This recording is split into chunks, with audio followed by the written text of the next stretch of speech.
34.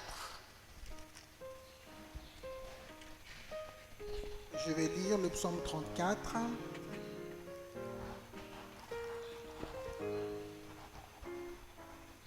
Nous lisons la parole du Seigneur. Psaume 34.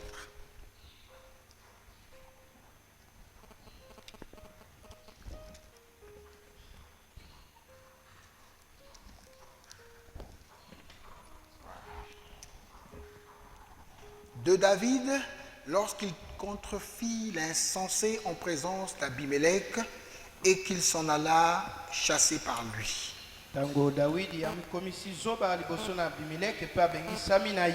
Je bénirai l'Éternel en tout temps.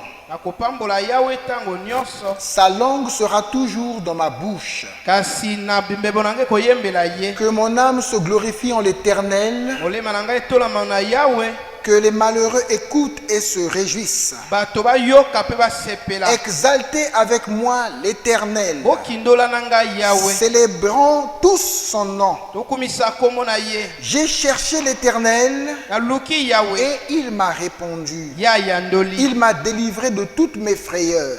Quand on tourne vers lui les regards, on est rayonnant de joie. Et le visage ne se couvre pas de honte. Quand un malheureux crie, l'Éternel entend et il le sauve de toutes ses détresses.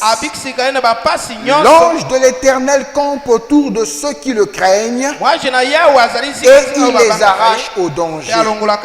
Sentez et voyez combien l'Éternel est bon. Heureux l'homme qui cherche en lui son refuge. Craignez l'Éternel, vous ses saints, car rien ne manque à ceux qui le craignent. Craignez l'Éternel, vous ses saints, car rien ne manque à ceux qui le craignent. Les lionceaux éprouvent la disette et la faim. Mais ceux qui cherchent l'Éternel ne sont privés d'aucun bien. Venez mes fils, écoutez-moi. Je vous enseignerai la crainte de l'Éternel. Quel est l'homme qui aime la vie, qui désire la prolonger pour jouir du bonheur?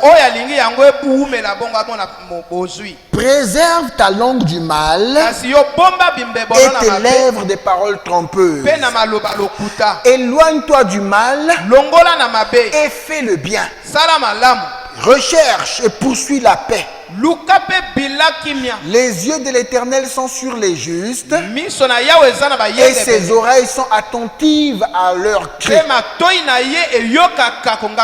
L'Éternel tourne sa face contre les méchants pour les retrancher de la terre, pour retrancher de la terre leurs souvenirs. Quand les justes crient, l'Éternel entend et il les délivre de toute leur détresse. L'Éternel est près de ceux qui ont le cœur brisé et il sauve ceux qui ont l'esprit dans l'abattement. Le malheur atteint souvent le juste, mais l'Éternel l'en délivre toujours. Il garde tous ses os. Aucun d'eux n'est brisé. Le malheur tue le méchant et les ennemis du juste sont châtiés. L'Éternel délivre l'âme de ses serviteurs et tous ceux qui l'ont pour refuge échappent au châtiment. Que le Seigneur ajoute de bénédictions à la lecture de sa parole. Une fois de plus, je vous salue dans le nom de notre Seigneur Jésus-Christ. Nous sommes venus ce samedi après-midi pour la prière. Et quand nous allons prier, je voudrais que nous puissions avoir quelque chose sur quoi nous allons nous concentrer pour notre prière. Et j'ai lu tout à l'heure quelque part où la Bible dit: craignez l'Éternel, vous tous ses saints. Alléluia. Amen. Nous qui sommes ses saints, nous qui sommes lavés dans son sang, voici quelque chose qui nous est demandé de faire. C'est que nous devons craindre l'Éternel. Il y a eu un homme sage qui a marché sur la terre. Cet homme, nous savons, c'était Salomon. Cet homme a vécu aussi longtemps, vraiment beaucoup d'années. Plus que beaucoup d'entre nous ici. Cet homme a eu à sa portée beaucoup de nourriture. Il a eu beaucoup d'honneur. Il a eu beaucoup de richesses, beaucoup de femmes, beaucoup de gloire. Il a eu beaucoup de chevaux. Il a fait de grands ouvrages. Il a exprimé une grande sagesse. Il a manifesté une grande sagesse. Il a parlé sur les fleurs, sur les arbres. Et cet homme nous dit dans l'Ecclésiaste, il dit, Ecclésiaste 12, il dit, écoutons la fin du discours. Cet homme qui a vécu longtemps, qui a eu toute cette gloire, il nous dit, écoutons la fin du discours. Qu'est-ce qu'il faut que nous écoutions? Il nous dit, crains Dieu et observe ses commandements. C'est là ce que doit tout homme. Êtes-vous des hommes? Nous sommes des hommes. Nous avons un ordre qui nous a été donné. Un devoir pour tous les hommes et toutes les femmes. C'est que nous devons craindre Dieu. Et frère Branham dit dans le message le respect. Il dit au paragraphe 47, la conclusion de tout ce qui a été dit, c'est de craindre Dieu. Le prophète aussi nous dit, il attire notre attention que nous devons craindre Dieu. Et nous savons ici que ceux qui craignent Dieu, rien ne leur manque. Alléluia. Amen. Déjà, nous recevons un ordre. C'est de craindre Dieu. Mais si nous arrivons à respecter cet ordre-là, automatiquement nous bénéficions de certaines bénédictions. La Bible nous dit que rien ne manque à un homme ou à une femme qui craint Dieu. La Bible nous dit ailleurs, la crainte de l'Éternel est le commencement de la sagesse. Si nous avons la crainte de Dieu, Dieu nous fait miséricorde à ceux qui le craignent. Il fait miséricorde même à leurs enfants. Alléluia. Amen. Craindre Dieu nous donne automatiquement beaucoup de bénédictions, beaucoup de faveurs. Alléluia. Amen. La crainte de l'Éternel est le commencement de la sagesse. Cela ne veut pas dire que vous avez peur de lui. Alléluia. Amen. Nous voulons être bénis. Nous voulons être sages. Nous voulons réussir. Nous voulons avoir tout ce dont nous avons besoin. Nous voulons que nos enfants soient heureux. Mais Dieu dit, il faut que nous puissions le craindre. Et c'est ce pourquoi nous allons prier ce soir. Mais craindre Dieu, c'est quoi? Frère Branham dit, craindre Dieu, ce n'est pas avoir peur de Dieu. Vous êtes avec moi? Ce n'est pas fuir Dieu. Au contraire, craindre Dieu, c'est se rapprocher de Dieu. C'est vivre à côté de Dieu. C'est avoir une atmosphère qui attire Dieu. C'est vivre dans la présence de Dieu. Il est écrit dans Proverbe 8 quelque part comme ça. La crainte de l'Éternel, c'est la haine du mal. Alléluia. Amen. Nous voulons craindre Dieu. Si je ne sais pas ce que craindre Dieu, mais au moins si je commence à haïr le mal, haïr la médisance, haïr le péché, haïr la colère, haïr la convoitise, haïr la jalousie, haïr les mauvaises choses, automatiquement, je suis en train d'obtenir la crainte de l'Éternel. Et quand j'obtiens la crainte de l'Éternel, derrière il y a d'autres bénédictions. Alléluia. Amen. Rien ne manque à ceux qui le craignent. Alléluia. Amen. Frère Branham dit, vous craignez de lui déplaire.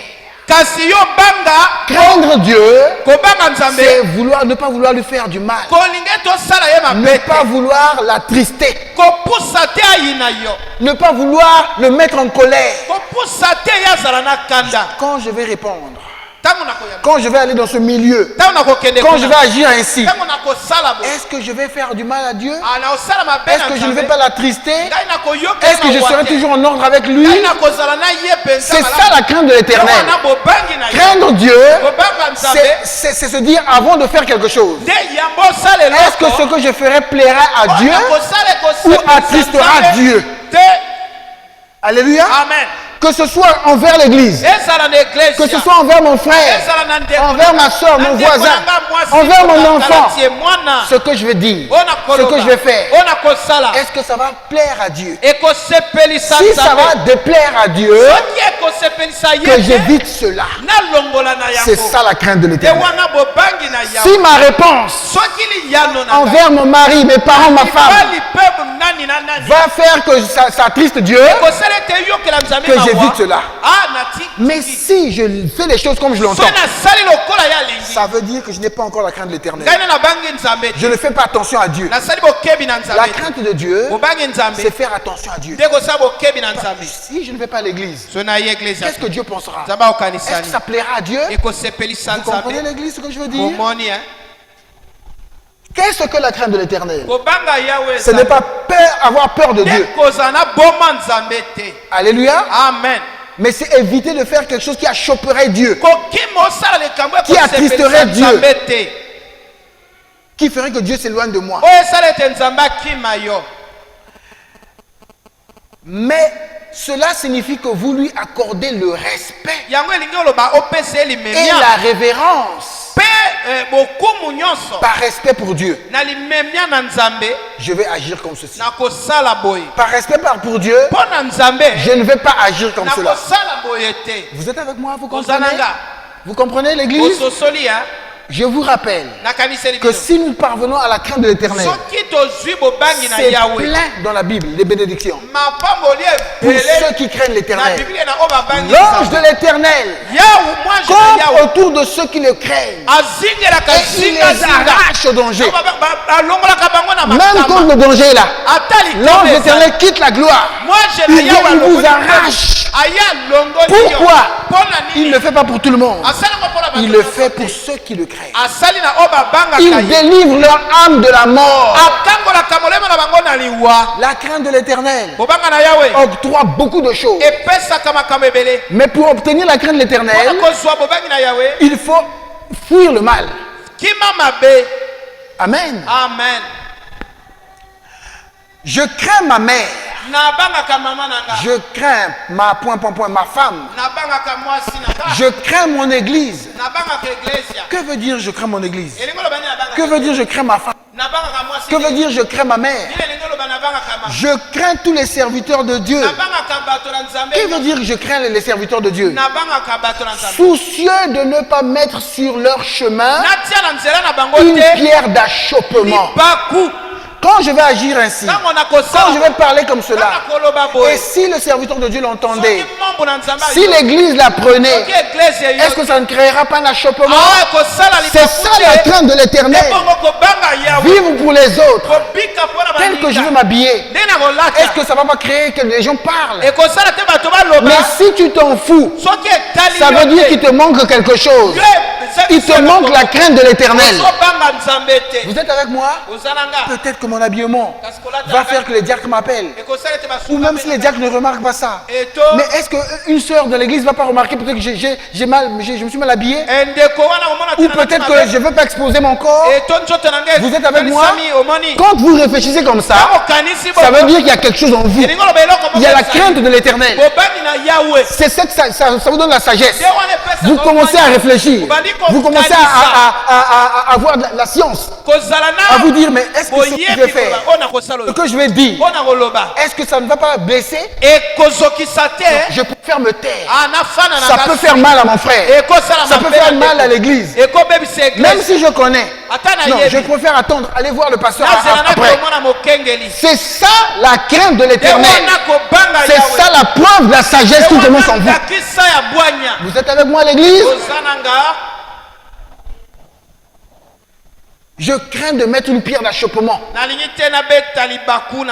Je crains les gens. Je crains les gens de la ville. Soucieux de ne pas faire quelque chose de faux qui leur ferait penser que je ne suis pas un chrétien. Si je me retrouve dans un coin là-bas dans le noir et que quelqu'un de la ville me voyait, ils vont dire, oh mais lui on le connaît, c'est un chrétien. Elle on la connaît, c'est une chrétienne.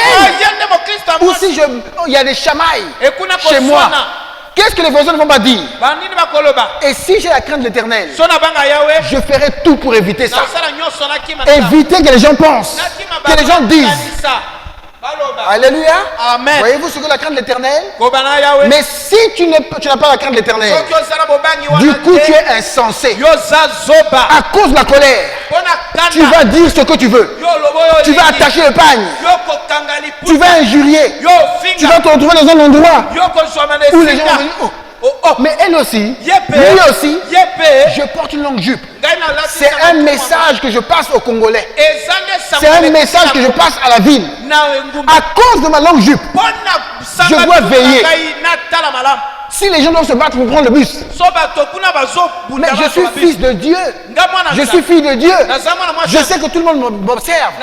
Même ma manière de chercher à prendre le bus, je dois agir de manière à ce que je ne la chope pas. Je ne scandalise pas. Imaginez-vous que je me retrouve dans un bus, moi frère Olivier, et qu'un frère de l'église monte dans le bus et qu'il me voit dans un bus où il y a la musique Ndombolo. Ça sonne fort et moi je suis à l'intérieur. Qu'est-ce qu'il ne va pas dire? Alléluia. Amen. La crainte de l'Éternel. Si je crains Dieu, j'éviterai d'entrer dans un bus. Peut-être qu'il y a quelqu'un que je ne connais pas, mais lui me connaît. Il va dire, oh, mais c'est un fils de Dieu. Ce sont eux qui parlent du message. C'est un homme du tabernacle. C'est une femme du tabernacle. C'est la femme d'un diacre. Mais comment est-ce que... Alléluia. Amen. La crainte de l'Éternel. Vivre pour dire, attention, il ne faut pas que je fasse du mal aux gens de la ville. Je circule avec ma voiture. On siffle tes papiers. On se rend compte que je ne veux pas payer l'assurance. On se rend compte que je ne veux pas payer la patente. Mais quelqu'un va dire, oh mais c'est pas toi, tu n'es pas un frère. Qu'est-ce qui va arriver? Alléluia. Amen. La crainte de l'Éternel. Et Dieu nous dit c'est un devoir. Nous devons craindre Dieu. Amen. Amen. Vous voulez vous apprêter pour aller prier? Craindre Dieu, c'est quoi encore? Vous voyez? Vous devez, avant de pouvoir avoir du respect, vous devez avoir de la crainte. Et Dieu exige cela. Dieu exige que vous le craigniez. Il exige que vous craigniez ses serviteurs. Je suis dans la maison de Dieu. C'est la maison de Dieu. Est-ce que j'ai le droit de crier? Même quand je passe là avec mon téléphone, je dois faire attention. Amen. C'est la maison de Dieu. Est-ce que je peux parler fort chez le président de la République? Même quand je prie, je ne peux pas dire, oh Seigneur, tu m'entends? Je dois parler avec crainte, avec respect, avec révérence. Les autorités, le président de la République, on l'appelle son excellence. Pourquoi on dit ça? C'est une forme de respect. Devant les rois, oh Nebuchadnezzar vit longtemps. C'est une forme de respect. Majesté. Alléluia. Amen. Et Dieu permet cela pour que nous puissions apprendre à nous respecter les uns les autres. Au-delà des hommes du monde, un ambassadeur, on l'appelle comment? Excellence aussi. Amen. Vous comprenez? On donne même des titres à des gens. Même les hommes de Dieu, on les appelle révérends. Amen. Tout ça, Dieu met ça pour montrer que toute autorité émane de lui. Et à cause de l'autorité que Dieu a donnée à cette personne, il exige du respect. Il exige de la crainte. Quand je vais lui parler, quand je vais répondre, quand je vais me présenter devant lui, quelle attitude j'aurai? Alléluia. Dieu exige cela. Je vais mentir. Il me pose une question. Je vais faire ceci, je vais faire cela. Dieu veut que nous puissions avoir de la crainte. Il exige, c'est un devoir, c'est une obligation. Amen. Amen. Parfois nous avons marché sans crainte. Aujourd'hui nous voudrions prier Dieu pour qu'il nous apprenne à avoir la crainte de l'Éternel. Nous avons lu: mes fils, venez, je vais vous enseigner la crainte de l'Éternel. Alléluia. Amen.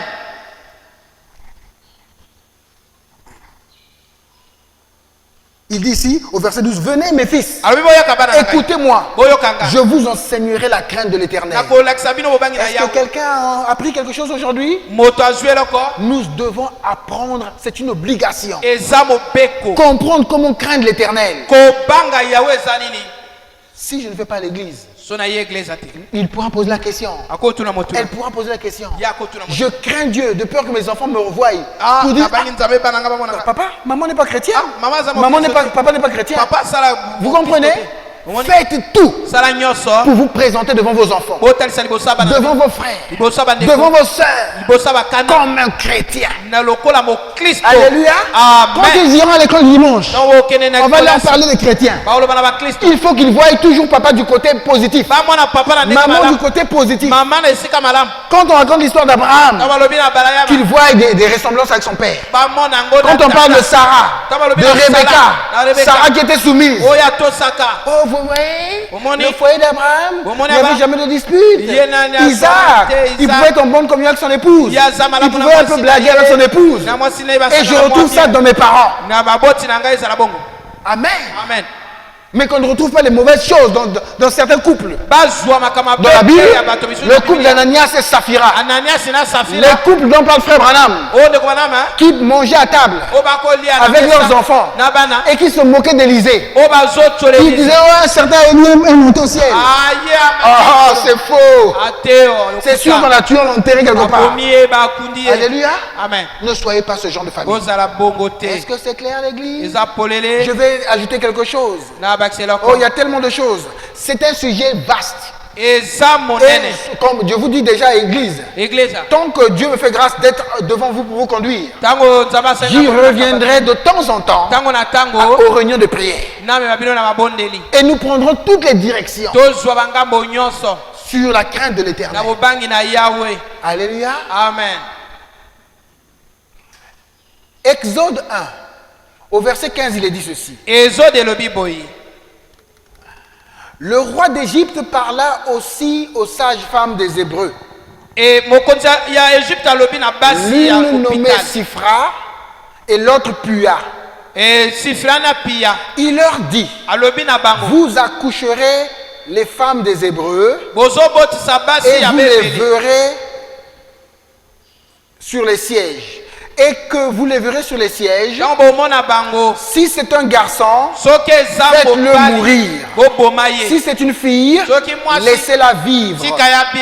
Mais les sages-femmes craignirent Dieu et ne firent point ce que leur avait dit le roi d'Égypte. Voyez-vous la crainte de Dieu? Elles ont préféré ne pas plaire au roi, mais plaire à Dieu. La crainte de l'Éternel. Je ne vais pas plaire à moi. Si mon mari ne veut pas que je m'habille comme ça, je ne m'habille pas comme cela. Je ne veux pas chercher à plaire à moi. Si ma femme propose tel habillement, je dois m'aligner à l'habillement de ma femme. Que Dieu nous aide. Vous écoutez l'église? Si les parents disent, ah non, cette chemise-là, je n'apprécie pas ça. Elle est trop serrée.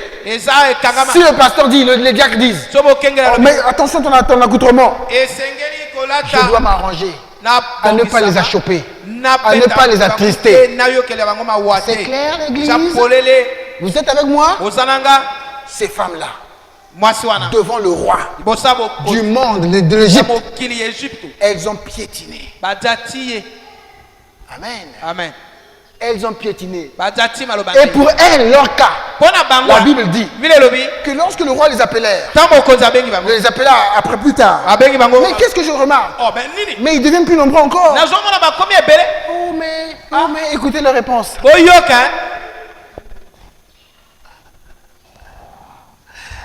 Elles sont vigoureuses. Et elles accouchent avant l'arrivée de la sage-femme. Ces femmes-là ont préféré mentir pour honorer la parole de Dieu. Et la Bible n'a jamais considéré ça comme un mensonge. La Bible dit plutôt que Dieu les avait bénis. Parce qu'elles ont préféré mettre en avant Dieu, mettre en avant le peuple de Dieu. Alléluia. Amen. Un autre endroit, aussi devant un roi. Ici, il s'agit de Daniel 3. À cette occasion, et dans le même temps, quelques Chaldéens s'approchèrent et accusèrent les Juifs. Ils prirent la parole et dirent au roi Nebuchadnezzar: Ô roi, vis éternellement. Tu as donné un ordre d'après lequel tous ceux qui entendraient le son de la trompette, du chalumeau, de la guitare, de la sambuque, du psalterion, de la cornemuse et de toutes sortes d'instruments, devraient se prosterner et adorer la statue d'or. Et d'après lequel quiconque ne se prosternerait pas et n'adorerait pas serait jeté au milieu d'une fournaise ardente. Or, il y a des Juifs. Suivez. Virgule. Non, il n'y a pas de virgule ici. Il y a des Juifs. Il y a pas de virgule. À qui tu as remis l'intendance de la province de Babylone? Des frères jaloux, des collègues jaloux, des voisins jaloux, des parents jaloux. Ça peut arriver dans notre famille. Ils ont remarqué une certaine bénédiction. Parce que Daniel avait interprété le songe. Et Daniel avait demandé au roi: donne la province de Babylone à mes frères. Et ça avait créé de la jalousie. Maintenant, quand on vient voir Nebuchadnezzar, on dit: mais les gens que tu as postulés là, ou que tu as levé là, ces gens-là négligent tes ordres, négligent tes statuts, négligent la constitution. Alléluia. Amen. Shadrach, Meshach et Abednego, hommes qui ne tiennent aucun compte de toi. Oh roi, ils ne servent pas tes dieux. Et ils n'adorent point la statue d'or que tu as érigée, tu as élevée. Alors Nebuchadnezzar, irrité et furieux, vous êtes prêts pour aller prier? Nebuchadnezzar, il entre dans une mauvaise atmosphère. Ton chef de service, le directeur, le maître, le professeur, papa, je ne sais pas qui, l'oncle, il entre dans une atmosphère diabolique de fureur et de colère. Amen. Qu'est-ce qu'il va faire? Donna l'ordre qu'on amena Shadrach, Meshach et Abednego. Et ces hommes furent amenés devant le roi. Nebuchadnezzar a pris la parole et leur dit: alors on vous convoque à la police, à la gendarmerie. Vous êtes avec moi? Les mamans, ça va, vous suivez là-bas? Si vous me suivez, dites Amen.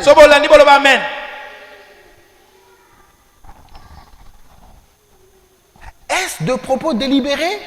Et Shadrach, Meshach et Abednego, que vous ne servez pas mes dieux et que vous n'adorez pas la statue d'or que j'ai élevée? Maintenant, tenez-vous prêts. Et au moment où vous entendrez le son de la trompette, ainsi de suite, vous pouvez vous retrouver quelque part. Vous me suivez l'église? Alors, on commence à vous flatter. Ok? Un chef, une autorité, un officier commence à vous flatter. Mais l'intention, regardez, discerner, pour vous faire quitter la parole de Dieu. Alors, est-ce que c'est d'une manière délibérée? Oh, exact. Bon. Alors, on va faire ceci. Je vais vérifier. Moi-même de mes propres yeux. Si vous ne l'adorez pas, après il prend des menaces. Si vous ne faites pas ça, on va fermer. Si vous ne faites pas ça, on vous mettra en prison. On va arracher ceci. Si vous ne faites pas ça, vous n'allez pas manger. Si vous ne faites pas ça, tu seras dehors. On va te renvoyer à l'école. Tu n'auras plus de boulot. Vous êtes avec moi à l'église? Si tu ne fais plus ça, je ne vais plus payer la maison. Si tu ne fais plus ça, je ne vais plus payer tes études. Maintenant, on va vérifier. Et Dieu permet ces choses pour vérifier si réellement vous le craignez.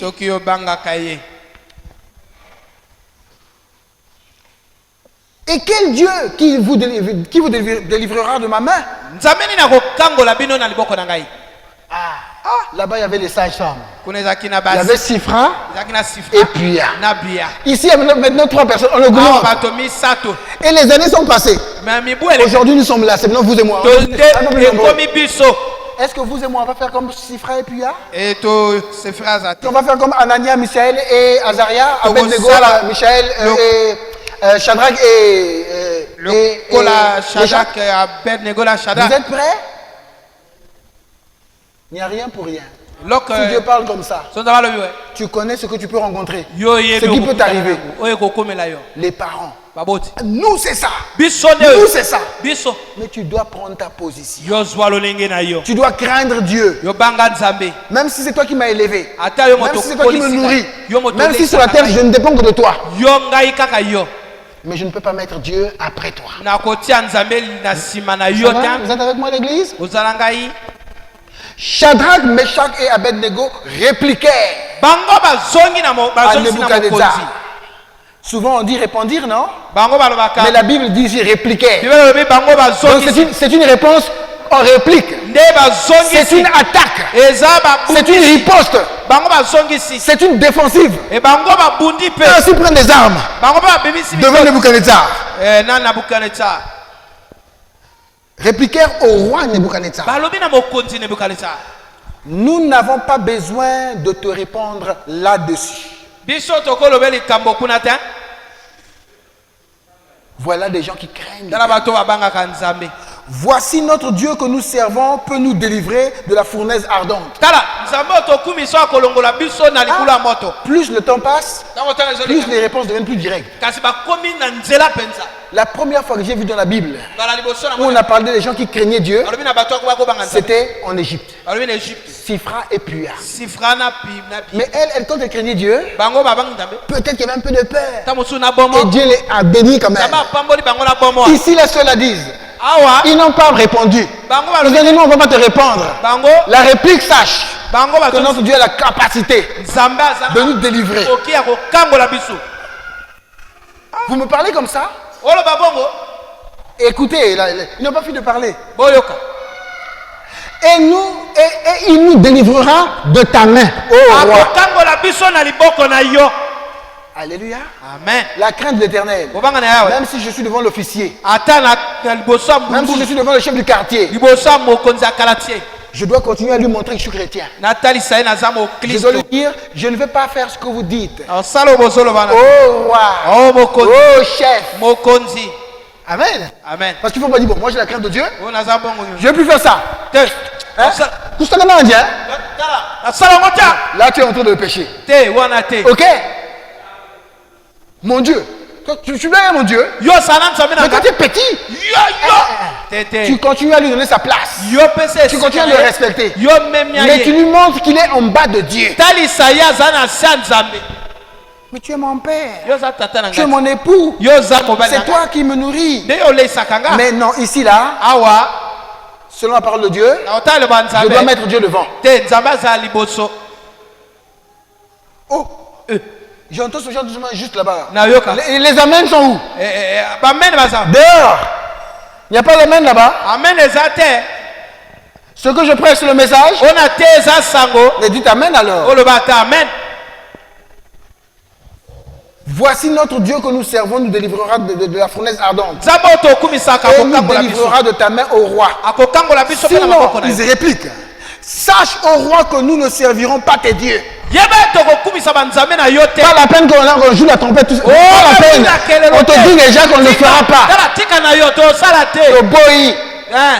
On a refusé. Et que nous n'adorerons pas la statue d'or que tu as élevée. Alléluia. Amen. Je ne sais pas, je me rappelle, j'avais vu une bande dessinée où ils avaient répondu, Shadrach, Meshach avait répondu. On ne va pas adorer cette ignoble statue. Ils avaient même insulté la statue. Cette statue avec une grosse tête, on ne peut pas l'adorer. Notre Dieu est beau, hein? Aïe, Nebuchadnezzar s'est fâché. Alors le roi Nebuchadnezzar fut... Sur quoi Nebuchadnezzar fut rempli de fureur. La coupe débordée de colère. Alléluia. Amen. Et il changea de visage en tournant les regards contre Shadrach, Meshach et Abednego. Non, comment commence à te fixer comme ça. Il y a des gens comme ça, le front change. Tout le monde sait qu'il est méchant. Qu'est-ce que tu dis? Tu dis quoi? J'ai dit que je ne vais pas faire ça. Je suis chrétien. Je suis chrétienne. Tu lui répètes ça bien.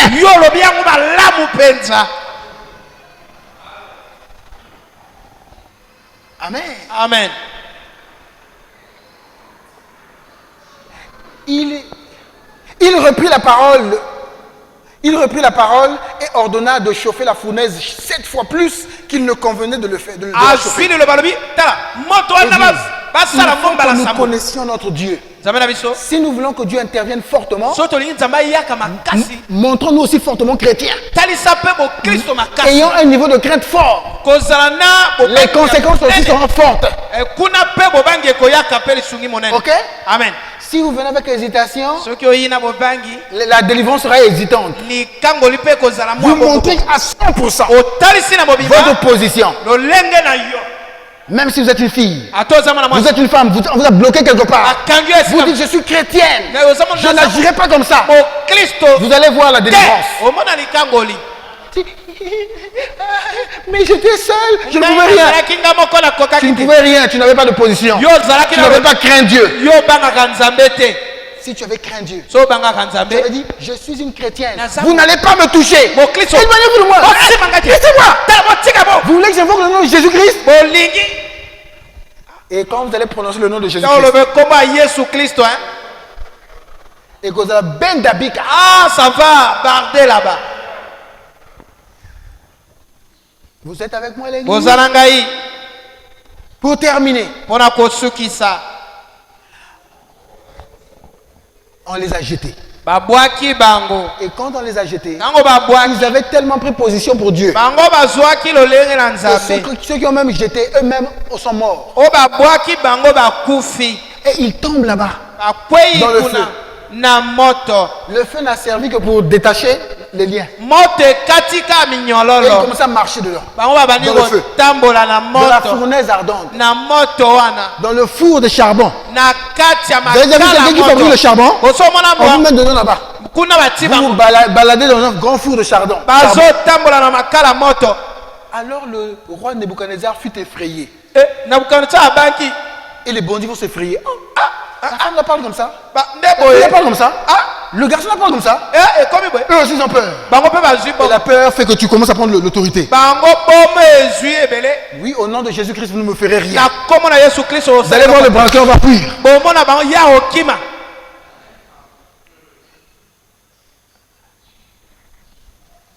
Et se leva précipitamment. Il prit la parole et dit à ses conseillers: n'avons-nous pas jeté au milieu du feu 3 hommes liés? Ils répondirent: ô roi. Certainement, ô roi. Il reprit et dit: eh bien, je vois 4 hommes sans lien, qui marchent au milieu du feu et qui n'ont point de mal. Et la figure du 4e ressemble à celle d'un fils de Dieu. Et vous connaissez la suite. Pour eux aussi, la Bible dit. Nebuchadnezzar prit la parole et dit: béni soit le Dieu de Shadrach, Meshach et Abednego. Lequel a envoyé son ange et a délivré ses serviteurs qui ont eu confiance en lui. C'est lui-même le roi qui commence à dire les paroles. Et qui ont eu confiance en lui et qui ont violé l'ordre du roi. Et livré leur corps plutôt que de servir et d'adorer aucun autre Dieu que leur Dieu. Voilà maintenant l'ordre que je donne. Tout homme, à quelque peuple, nation ou langue qu'il appartienne, qui parlera mal du Dieu de Shadrach, de Meshach et d'Abednego sera mis en pièces. Pas seulement lui, et sa maison sera réduite en un tas d'immondices. Parce qu'il n'y a aucun autre Dieu qui puisse délivrer comme lui. Voilà. Et Dieu veut qu'on le glorifie comme ça. Dieu veut qu'il y ait des édits. Le Sénat, le Parlement, la présidence, la primature met des décrets, des arrêtés. Non, là c'est Dieu. Faisons attention. Que tout le monde reconnaisse que non, ça c'est une vraie église de Dieu. Ça c'est un vrai chrétien, c'est un vrai homme de Dieu. Alléluia. Amen. Après cela, Dieu ne change pas. Le roi fit prospérer Shadrach, Meshach, Abednego dans la province de Babylone. Amen. Amen. Ne convoite pas les richesses vaines. Vous pouvez monter. Qui puisse rapidement. Cherche. Vous pouvez prier, vous qui êtes là-bas.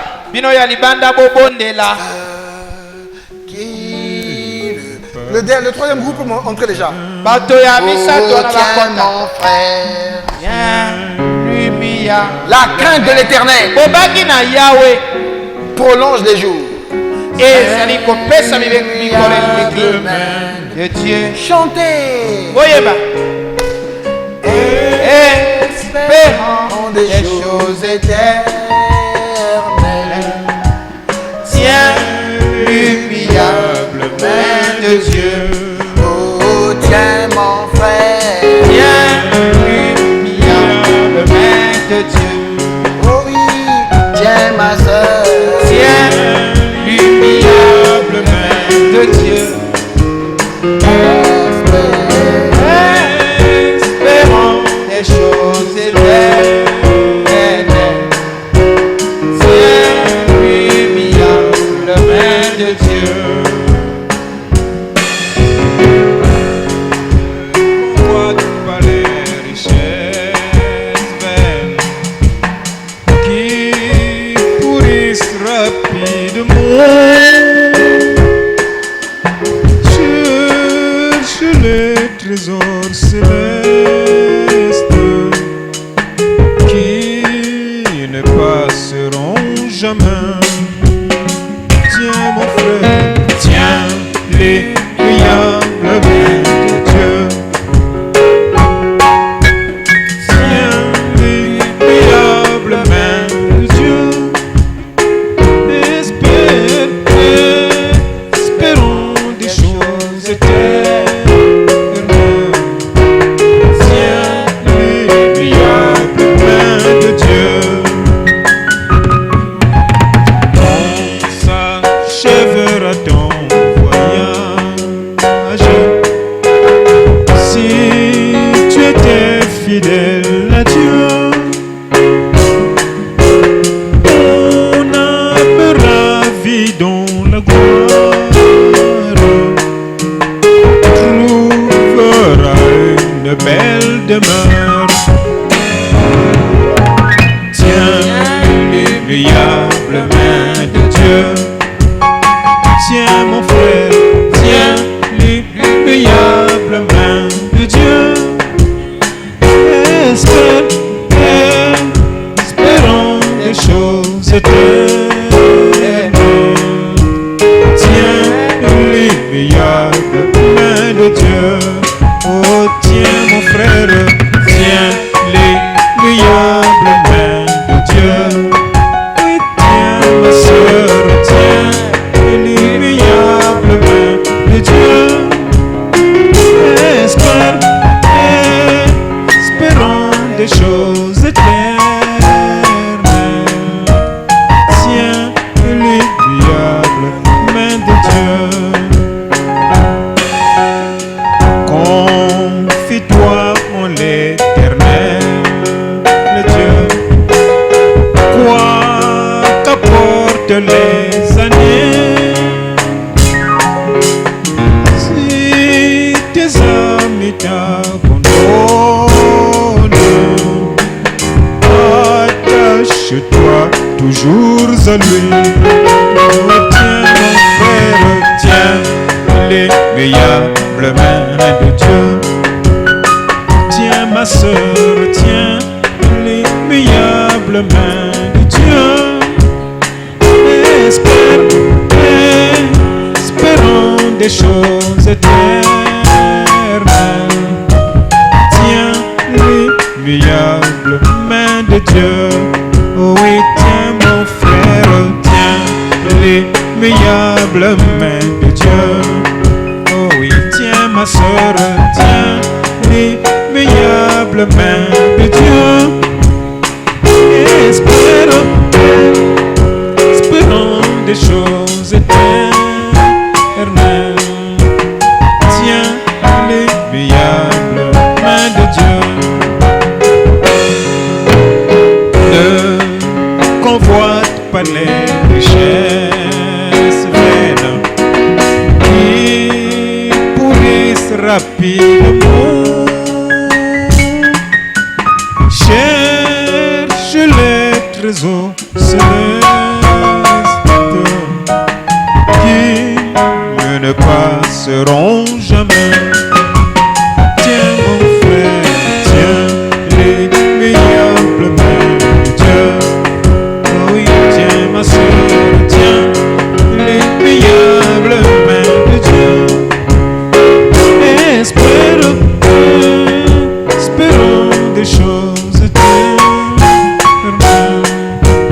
Tiens l'immuable main de Dieu. Oh oui, tiens mon frère, tiens l'immuable main de Dieu. Oh, tiens ma soeur, tiens l'immuable main de Dieu. Espérons, espérons des choses éternelles.